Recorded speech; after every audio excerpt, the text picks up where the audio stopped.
সংবাদ সবাইকে স্বাগত জানাচ্ছি। আমি ফিরোজ তোহা। শুরুতেই সংবাদ শিরোনাম। শুরুতেই জানাবো এই মুহূর্তে হাতে পাওয়া সর্বশেষ গুরুত্বপূর্ণ বাংলা আপডেট সংবাদ।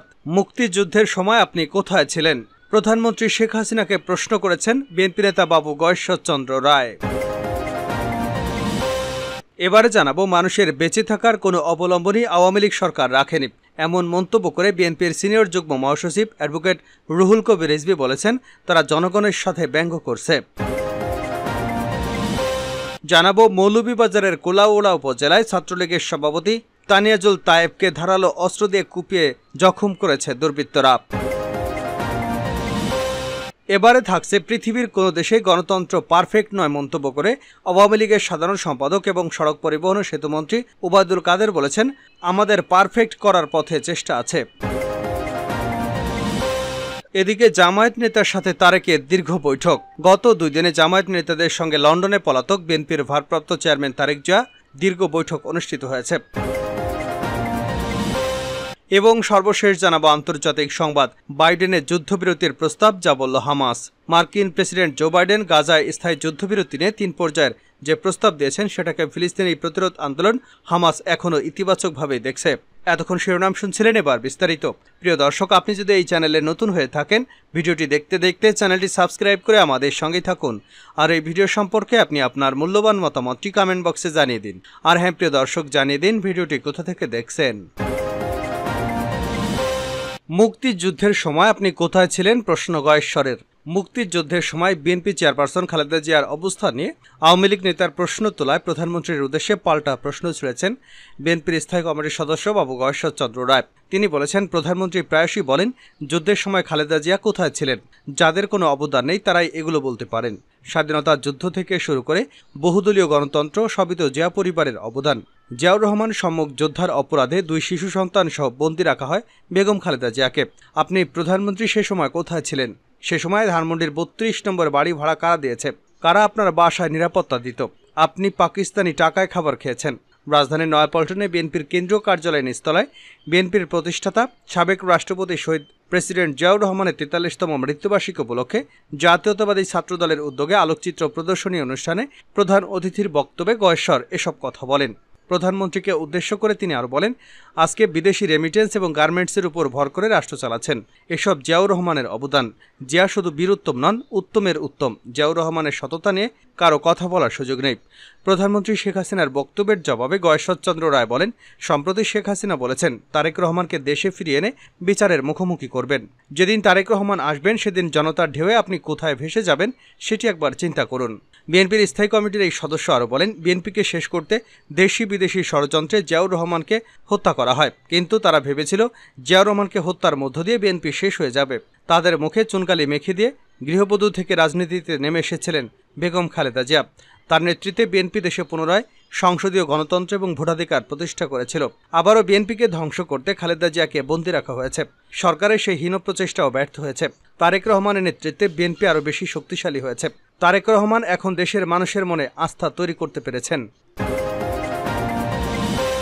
মানুষের বেঁচে থাকার কোনো অবলম্বনই সরকার রাখেনি রিজভী। মানুষের বেঁচে থাকার কোনো অবলম্বনই আওয়ামী লীগ সরকার রাখেনি, এমন মন্তব্য করে বিএনপি সিনিয়র যুগ্ম মহাসচিব রুহুল কবির রিজভী বলেছেন তারা জনগণের সঙ্গে ব্যঙ্গ করছে। তিনি বলেন, সরকার পানি, ডিজেল, গ্যাস, অকটেন, পেট্রোলের দাম বাড়িয়েছে যাতে জনগণ কষ্ট পায়। জনগণ হচ্ছে সরকারের কাছে পাইলট প্রজেক্ট। তারা মনে করছে জনগণের রক্ত শোষণ করে এমন করব যাতে বিশ্বের সব স্বৈরাচারদের কাছে দৃষ্টান্ত হয় এই সরকার। জাতীয় প্রেস ক্লাবের সামনে এক বিক্ষোভ সমাবেশে প্রধান অতিথির বক্তব্যে এসব কথা বলেন তিনি। পানি, বিদ্যুৎ এবং গ্যাসের মূল্য অযৌক্তিকভাবে বারবার বৃদ্ধি, বগুড়ায় বিএনপির ভারপ্রাপ্ত চেয়ারম্যান তারেক রহমানের উদ্বোধন করা মুরাল ভাঙার প্রতিবাদে এই বিক্ষোভ সমাবেশের আয়োজন করে বাংলাদেশ নাগরিক অধিকার আন্দোলন। ঢাকা ওয়াসার এমডি সমালোচনা করে রিজভী বলেন, তিনি তো খুব শক্তিশালী, বিদেশে থেকে অফিস পরিচালনা করেন। অনেক দুর্নীতির অভিযোগ থাকার পর তার চাকরির মেয়াদ বৃদ্ধি হয়। এতেই বোঝা যায় সরকার প্রধান কেন এই ধরনের লোকদের নিয়োগ করেছেন। এরা সরকারের পারপাস সাফ করে, সরকারের যে অশুভ উদ্দেশ্য সেগুলো তারা পালন করে। এ কারণে তারা পানির দাম বৃদ্ধি করেছে। ঈদ যাত্রা নিয়ে সড়ক পরিবহন সেতুমন্ত্রী এবং আওয়ামী লীগের সাধারণ সম্পাদক ওবায়দুল কাদেরের বক্তব্যের সমালোচনা করে রিজভী বলেন, আপনার তো কষ্ট হয় না, কারণ আপনি বাড়ি গেলে সামনে পুলিশের হুইসেল বাজে, আর সাধারণ যাত্রী সারা বছর আনন্দ করতে ঈদ পালন করতে যায় কষ্ট করে, সে খবর কি রাখেন আপনি? আপনারা কথায় কথায় জনগণের সঙ্গে ব্যঙ্গ করেন। বিএনপি নেতাকর্মীদের উপর নিপীড়ন চালিয়ে পুরস্কার হিসেবে বেনজিরকে এসপি থেকে পুলিশ কমিশনার থেকে আইজিপি করা হয়েছে।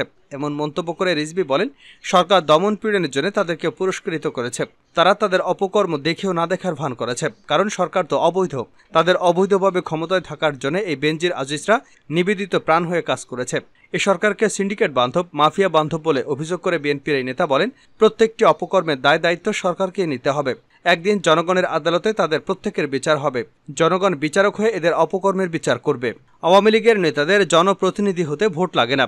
দলীয় প্রধান যাকে চাইবেন তিনি নির্বাচিত হন। সোনা চোরাচালানকারী মাদক সম্রাটরা এমপি হয় কি করে? এটাই সরকারের বহিঃপ্রকাশ। ছাত্রলীগ নেতাকে কোপালো দুর্বৃত্তরা। মৌলভীবাজারের কোলাউড়া উপজেলায় ছাত্রলীগ সভাপতি নিয়াজুল তফায়েককে ধারালো অস্ত্র দিয়ে কুপিয়েছে দুর্বৃত্তরা। রাত ৯টার দিকে উপজেলার কাদিপুর ইউনিয়নের পেকুর বাজারে ঘটনা ঘটে। তাইফের চাচাতো ভাই আরিফুল ইসলাম হাদি জানান, রাত ৮টার দিকে নিত্য প্রয়োজনীয় জিনিস কিনতে বাড়ি থেকে স্থানীয় পেকু বাজারে যান তাইফ। পরে বাড়ি ফেরার সময় একজন তার মোবাইলে ফোন দিয়ে পেকুয়ার বাজারের পাশের একটি রাস্তায় যাওয়ার জন্য বলে।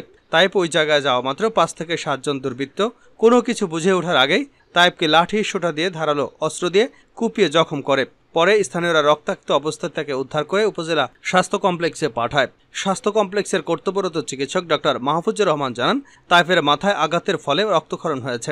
প্রাথমিক চিকিৎসা দিয়ে তাকে ছেড়ে দেওয়া হয়েছে। পৃথিবীর কোনো দেশেই পারফেক্ট গণতন্ত্র নেই, ওবায়দুল কাদের। পৃথিবীর কোনো দেশেই গণতন্ত্র পারফেক্ট নয় মন্তব্য করে আওয়ামী লীগের সাধারণ সম্পাদক এবং সড়ক পরিবহন ও সেতুমন্ত্রী ওবায়দুল কাদের বলেছেন, আমাদের পারফেক্ট করার পথে চেষ্টা আছে। দুপুরে রাজধানীর ধানমন্ডিস্থ আওয়ামী লীগ সভাপতি শেখ হাসিনা রাজনৈতিক কার্যালয়ে আয়োজিত এক সংবাদ সম্মেলনে তিনি এসব কথা বলেন। ওবায়দুল কাদের বলেন, পৃথিবীর কোনো দেশেই গণতন্ত্র পারফেক্ট নয়, আমাদের পারফেক্ট করার পথে চেষ্টা আছে। আমাদের প্রধানমন্ত্রী এ ব্যাপারে আন্তরিক। আজিজ বেনজিরদের দায় আওয়ামী লীগ এড়াতে পারে না। বিএনপির এমন দাবির পরিপ্রেক্ষিতে আওয়ামী লীগ সাধারণ সম্পাদক বলেন, বিএনপির গঠনতন্ত্র পড়েছেন? মির্জা ফখরুল কত বছর থাকতে পারেন? আগামী বছর এই ডিসেম্বরের পরের ডিসেম্বর তো আমার শেষ।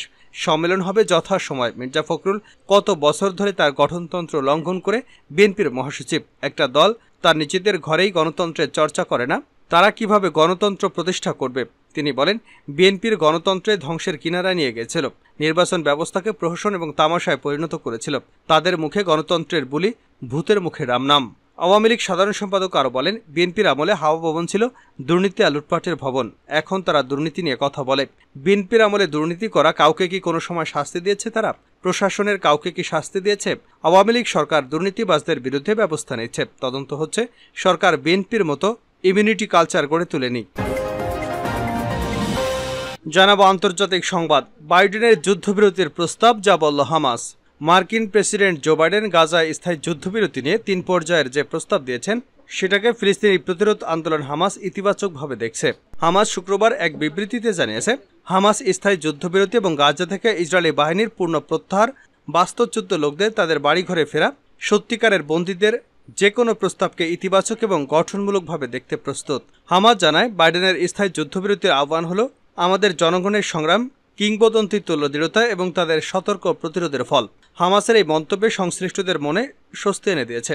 হামাস এতদিন অভিযোগ করে আসছিল যে যুক্তরাষ্ট্র খোলামেলাভাবে ইসরায়েলের পক্ষ নিয়ে যুদ্ধবিরতিতে বাধা দিয়ে আসছে। যুদ্ধবিরতির মধ্যস্থতার কাজে জড়িত এক ফিলিস্তিনি কর্মকর্তা রয়টার্সকে বলেছেন, হামাস এখন দেখছে যে ভিন্ন মনোভাব নিয়ে আলোচনায় ফেরার জন্য ইসরায়েলের উপর চাপ দেওয়ার দিকে মনোযোগ দিয়েছে যুক্তরাষ্ট্র। তারা ইসরায়েলকে বার্তা দিচ্ছে যে যুদ্ধবিরতি মেনে না নিলে তারা আমেরিকার সাথে সংঘাতে জড়ানোর ঝুঁকিতে পড়তে পারে। মার্কিন এক কর্মকর্তা পরিচয় প্রকাশ না করার শর্তে বলেছেন, যুদ্ধবিরতির প্রস্তাব 4.5 পৃষ্ঠার। এতে যুদ্ধবিরতির শর্তগুলো বিস্তারিতভাবে দেওয়া আছে। ওই কর্মকর্তা বলেন, হামাস আগের রাতে প্রস্তাবটি পেয়েছে, তাদের সিদ্ধান্ত নিতে সময় লাগবে। তিনি আরও বলেন, হামাস ইতিপূর্বে যেসব দাবি উপস্থাপন করেছিল এতে ছোটখাটো কিছু বাদ দিয়ে সবই পূরণ করা হয়েছে। ইসরায়েলের প্রস্তাবিত এবং মার্কিন যুক্তরাষ্ট্র ঘোষিত নতুন যুদ্ধবিরতির প্রস্তাব 3টি ধাপ রয়েছে। ইসরায়েল নিজে এই প্রস্তাব ঘোষণা করেনি।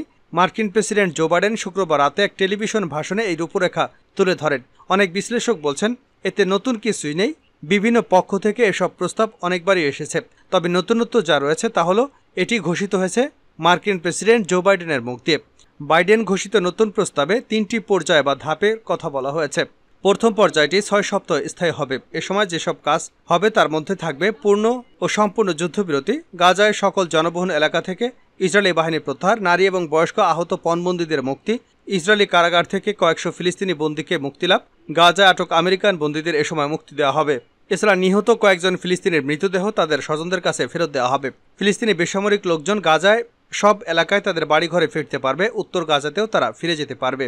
প্রতিটি দিনে 600 ট্রাক ভর্তি গাজায় খাবার প্রবেশ করবে। যুদ্ধবিরতির ফলে সাহায্য নিরাপদ এবং কার্যকরভাবে অভাবীদের কাছে নিয়ে যাওয়া হবে। আন্তর্জাতিক সম্প্রদায় কয়েক লাখ সাময়িক আশ্রয় হাউজিং ইউনিট সহ প্রদান করবে। এই 6 সপ্তাহের বিরতির সময় ইসরায়েল এবং হামাস দ্বিতীয় পর্যায়ের জন্য আলোচনায় বসবে, আর তা বৈরিতা স্থায়ীভাবে বন্ধের ব্যবস্থা করবে। তবে আলোচকদের যদি 6 সপ্তাহের বেশি সময় লাগে তবে 6 সপ্তাহ যুদ্ধবিরতি এই সময়ের পরও অব্যাহত থাকবে। সকল চুক্তি নিশ্চিত করার জন্য যুক্তরাষ্ট্র, মিশর এবং কাতার এক হয়ে কাজ করে যাবে। দ্বিতীয় পর্যায়ের অবশিষ্ট সকল জীবিত পণবন্দীকে মুক্তি দেওয়া হবে। এদের মধ্যে ইসরায়েলের পুরুষ এবং সৈন্যরাও থাকবে। ইসরায়েলি বাহিনী গাজা থেকে প্রত্যাহার করে নেবে। হামাস যতদিন প্রতিশ্রুতি পালন করবে ততদিন এই যুদ্ধবিরতি চুক্তি বহাল থাকবে। ফলে এই চুক্তি স্থায়ী যুদ্ধবিরতির চুক্তিতে পরিণত হবে। বৈরিতা স্থায়ী অবসান হবে। তৃতীয় পর্যায়ে গাজায় বড় ধরনের পুনর্গঠন হবে। এ পর্যায়ে পণবন্দীদের মধ্যে যারা মারা গেছে তাদের কারো মৃতদেহ গাজায় থেকে থাকলে তা ফেরত দেওয়া হবে।